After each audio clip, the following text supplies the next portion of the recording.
rigoler, les gars, la deuxième partie de saison va être du divertissement. Plus sérieusement, le PSG ne nous avait pas habitués cette saison, et c'était quand même anecdotique, à un divertissement. Cette saison, ça ressemblait quand même à une équipe structurée, footballistique, un coach, etc. La deuxième partie de saison, depuis que Kylian aurait annoncé en interne son départ, il y en aura des sujets. Et bien entendu, parmi ces sujets, Kylian Mbappé. Pour pas changer, Kylian Mbappé plutôt, pardon.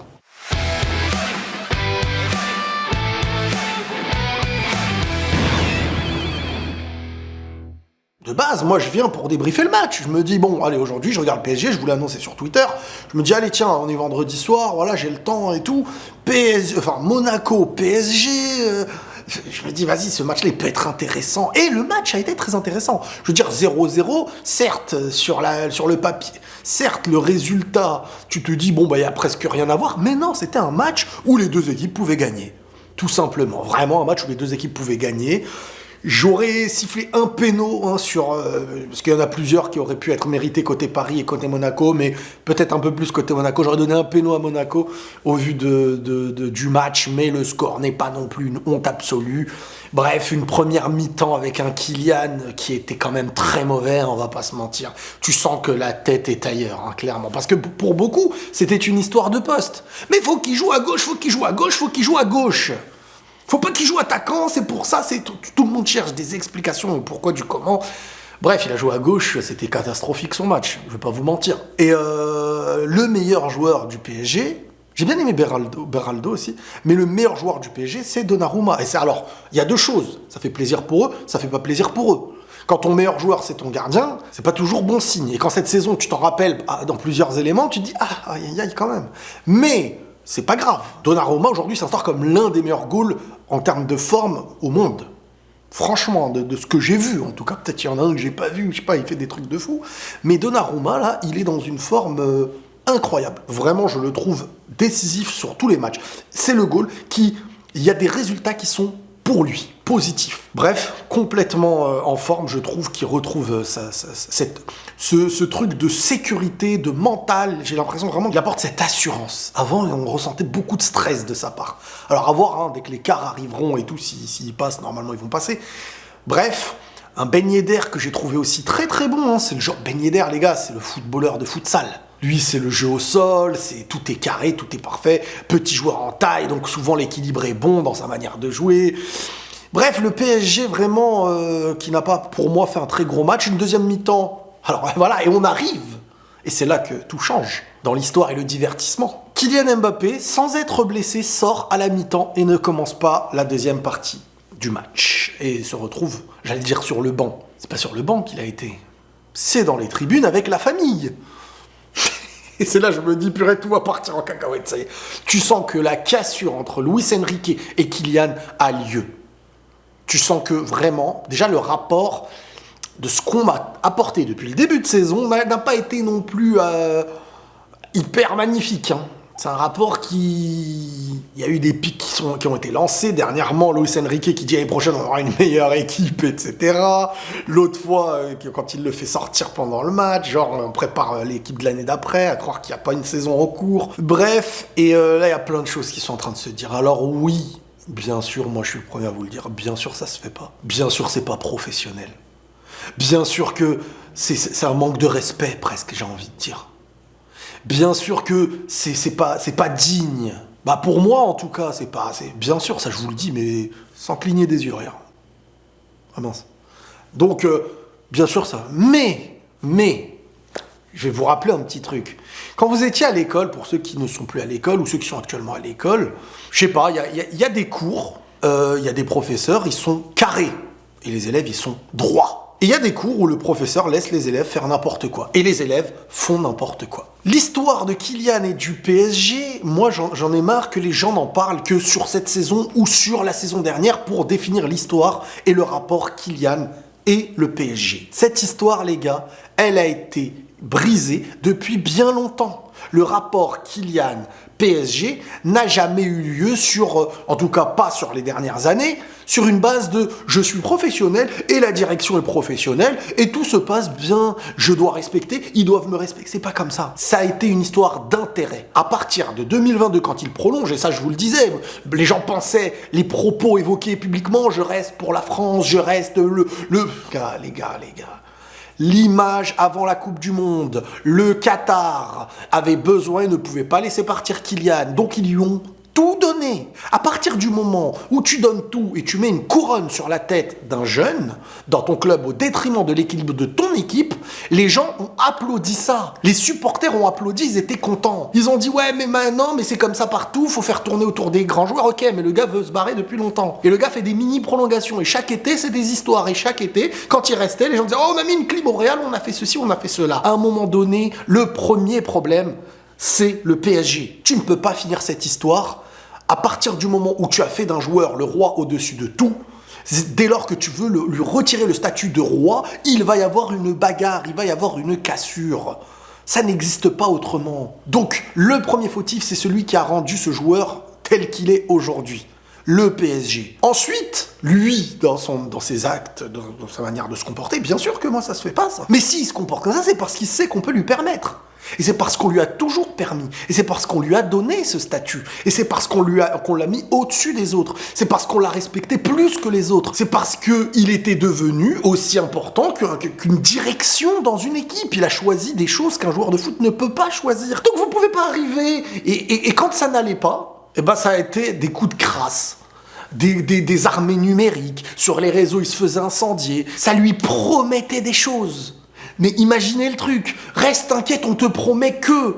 Donc le gars se met dans une position où vous m'avez promis que, vous m'avez pas donné que. Mais nous, extérieurement, on se dit, mais c'est pas possible comment ça Mais t'as pas à avoir des attentes, tu restes pour le club, tu restes pas, sinon tu t'en vas. Mais donc, un club normal, en 2022, voire même en 2021, quand le Real met l'argent, tu risques de le perdre libre, on l'accepte cet argent-là, 200 millions, et on reconstruit. Donc là, la transition d'après Mbappé se fera l'année prochaine. Donc à un moment donné, depuis qu'Mbappé a annoncé qu'il s'en allait, il y a un comportement sur un...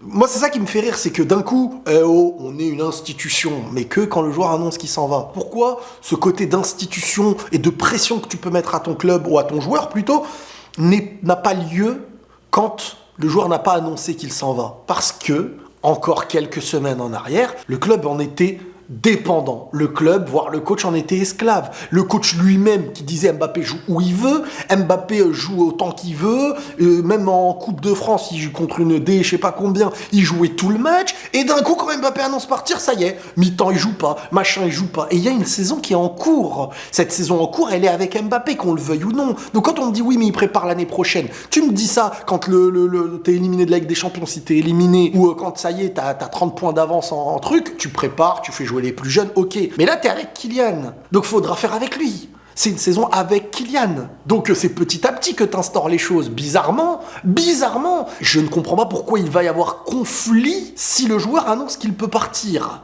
Pourquoi les gens le prennent mal? L'été dernier, il était censé ne pas jouer s'il prolongeait pas. S'il a joué, et vous me l'avez tous dit, c'est parce qu'il a donné de l'argent au club. Il a donné ses primes. Donc, le joueur a réintégré le club, donc le joueur peut rejouer. Donc il n'y a plus de problème à vos yeux. Et d'un coup, le fait qu'il s'en aille, lui qui avait annoncé qu'il ne prolongerait pas dès début mercato d'été dernier, tout a été mis en place pour qu'il puisse rejouer. Donc en fait, il n'y a plus de problème. Donc le gars, dès qu'il annonce ça y est qu'il s'en va, normalement il n'y a plus de problème parce que tout a été mis en place financièrement, les primes et tout ça. Donc sinon il n'aurait pas réintégré le club. Donc tu te dis début de saison, vous jouez avec. Et d'un coup, quand vous savez que le gars ne prolonge pas et s'en va, là ça y est, ça joue plus et un coach qui avait les mains liées se voit d'un coup pouvoir avoir une autorité mais qui t'a cassé un des joueurs les plus importants de sa saison avant la fin de sa saison. Donc c'est pas bénéfique au club. Donc là en fait c'est comme si tout le monde était en train de se chahuter. Puis maintenant t'as les supporters d'un coup qui ont toujours été contents quand le joueur restait au club et qui dès lors que le joueur s'en va, ils viennent tous te dire « Ah bah ouais, mais vous verrez, le club qui va l'avoir, ça va être mal. » Mais non. Comme je vous ai donné l'exemple tout à l'heure, un professeur qui est carré, tu es carré. T'as pas le choix. Le seul problème, c'est que le PSG ne pouvait pas être carré avec Mbappé. Parce que sinon, il s'en allait. Mais à Madrid, quand il vient à Madrid demain, vous pensez quoi? Vous pensez, il va dire quoi? Bah non, c'est comme ça où je m'en vais. Mais tu vas aller où?